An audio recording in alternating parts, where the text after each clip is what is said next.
Chairman PTI की front person Farhad शहजादी की मुबैना corruption. PTI दौरे हुकूमत में फरहद शहजादी के असासों में 4.5 अरब रुपए का हैरत अंगेज इजाफा। एससीसीपी रिकॉर्ड के मुताबिक फरहद शहजादी 8 कंपनियों में हिस्सेदार हैं। उन्होंने 2018 में एमनेस्टी स्कीम से भी फायदा उठाया। 489 मिलियन रुपए से जायद काला धन ट्रांसफर, पोस्टिंग और सरकारी ठेकों की मद में रेगुलराइज कराया। फरहद शहजादी, एहसन जमील गुजर और उनके पार्टनर्स के मुल्क भर में 102 बैंक अकाउंट सामने आए। फरहद शहजादी के असासों की मालियत 14.5 अरब है। ये इस पैसे का हिस्सा है जो बतौर फ्रंटमैन पर्सन दिया गया।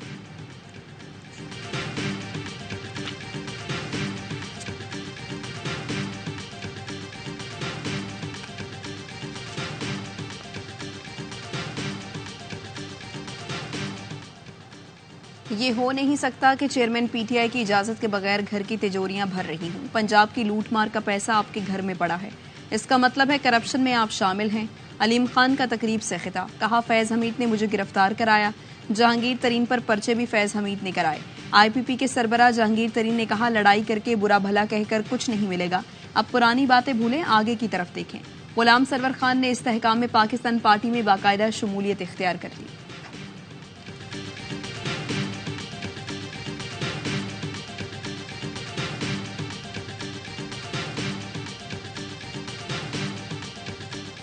मुल्क की तारीख में ये करप्शन की बदतरीन मिसाल है। पंजाब में अवाम के पैसे को बेदर्दी से लूटा गया।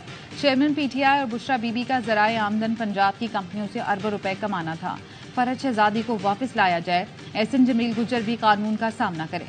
नून लीग के रहनुमा अता ताडर की प्रेस कॉन्फ्रेंस, कहा ऐसे लगता है बनीगाला में पैसे बनाने वाली मशीन लगाई गई थी।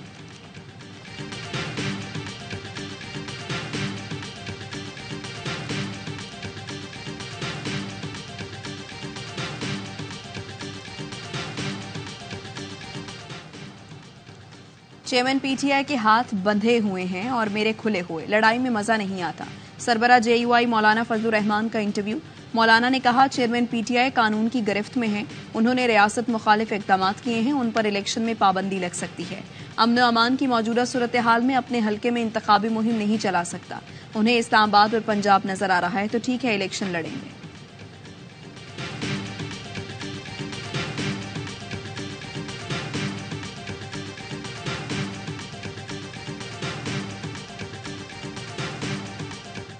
पीर की हवेली में जाँ भाग बच्ची फातिमा से एक नहीं कई अफराद ने ज्यादती की। फॉरेंसिक रिपोर्ट में इंकशाफ। निगरान वज़ीर सेहत सिंध डॉक्टर साद खालिद नियाज ने कहा पंजाब भेजे गए सैंपल की रिपोर्ट मनफी आई। लम्स जामशोर लेबॉर्ट्री की रिपोर्ट में फातिमा से ज्यादती की तस्दीक हुई। इस रिपोर्ट में बच्ची के साथ एक से ज्यादा अफराद की जानिब से ज्यादती की निशानदेही की गई। गफलत बरतने पर MS खैरपुर समेत 2 अफराद के खिलाफ पहले ही कार्रवाई की जा चुकी है। केस में मजीद पेशरफ्त हो रही है, मंतकी अंजाम तक पहुंचाएंगे।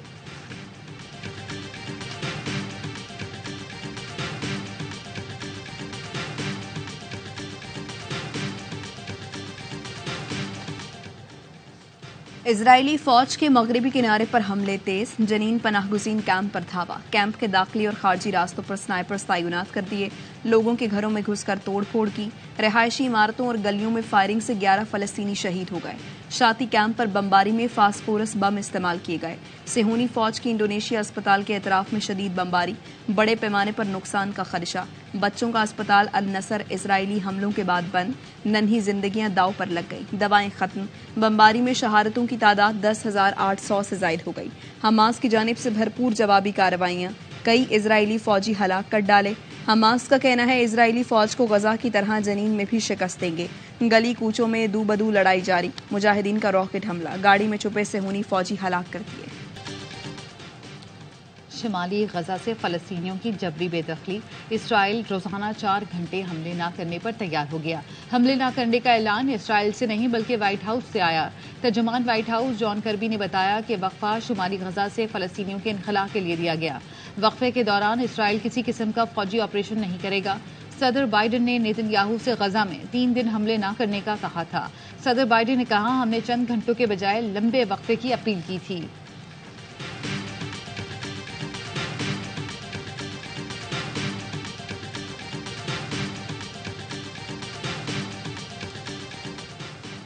गजा में बच्चों और शहरी हलाकतों का मामला बराह रास्त इजरायली शराकतदारों से उठाते रहेंगे। अमरीकी महकमा खारजा के नायब तर्जुमान वेदांत पटेल की प्रेस कॉन्फ्रेंस।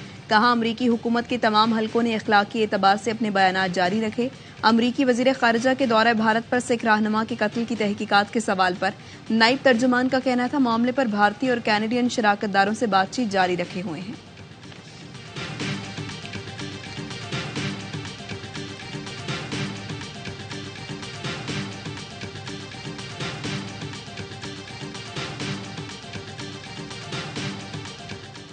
पाकिस्तान ने अफगानिस्तान में मुकीम अपने शहरी वापस मांग लिए। निगरान वज़ीर इत्तलात बलूचिस्तान कहते हैं, हम गैर कानूनी मुकीम अफगान वापस भेज रहे हैं। अफगान हुकूमत वहां मुकीम पाकिस्तानी हमारे हवाले करे। जॉन अचकजई ने कहा, गैर मुल्की बाशिंदे दहशतगर्दी समेत संगीन जराइम में मुलव्वस हैं। दहशतगर्द अमरीकी असलहा इस्तेमाल कर रहे हैं जो हमारे लिए सिक्योरिटी थ्रेट है। गैर कानूनी मुकीम अफराद के बाद रजिस्टर्ड महाजरीन को भी वापस भेजेंगे। गैर कानूनी मुकीम गैर मुल्कियों की वापसी जारी। गुज़श्ता रोज 4119 गैर कानूनी अफगान बाशिंदे अपने मुल्क वापस चले गए।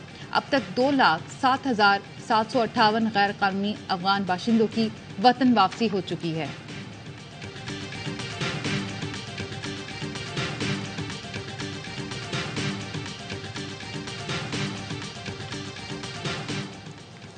पाकिस्तान का सेमीफाइनल का सफर मिशन इम्पॉसिबल बन गया।